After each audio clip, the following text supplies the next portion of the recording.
नमस्कार सगळ्यांना. माझ्या चॅनलवरती तुम्हा सगळ्यांचं खूप खूप मनापासून स्वागत. तर मी अशा साध्या सिंपल रेसिपी तुमच्यासाठी घेऊन येत असते. आज अशी साधी आणि सिंपल रेसिपी आहे बरं का, ती म्हणजे गव्हाची लापसी. आणि मुलांना खाण्यासाठी पण खूप पौष्टिक असते बरं का. आता लागणारे साहित्य बघूया.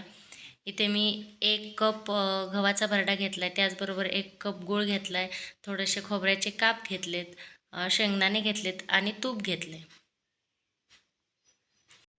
इथे मी एक छोटा पॅन घेतला आहे. तो गरम झाला की त्याच्यामध्ये तूप टाकून घ्यायचं आहे.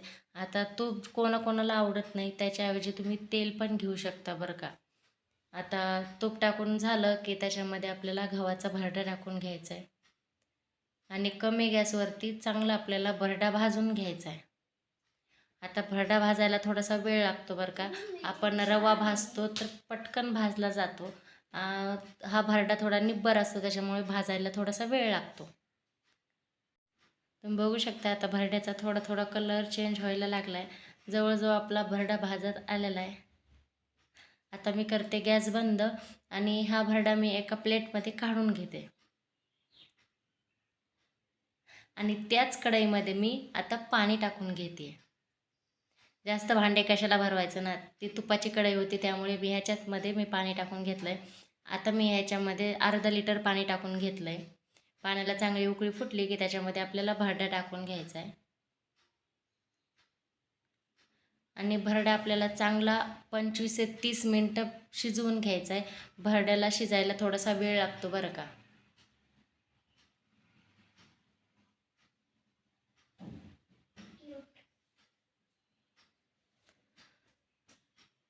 तर आपला थोडा थोडा भरडा शिजत आलेला तुम्ही बघू शकताय. पाणी आटत आटत गेलेलं आहे. तर याच्यामध्ये आता आपण शेंगदाणे टाकून घेऊयात. थोडंसं हलवून घ्यायचं. त्यानंतर आपल्याला खोबरं टाकून घ्यायचं आहे. आता आपल्याला याच्यामध्ये गूळ टाकून घ्यायचा आहे.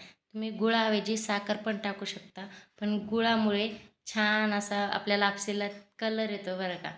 शक्यतो तर गुळच वापरायचा. तर ह्याला आपण 5-6 मिनटं परत चांगलं शिजवून घ्यायचं बरं का, झाकण ठेवून.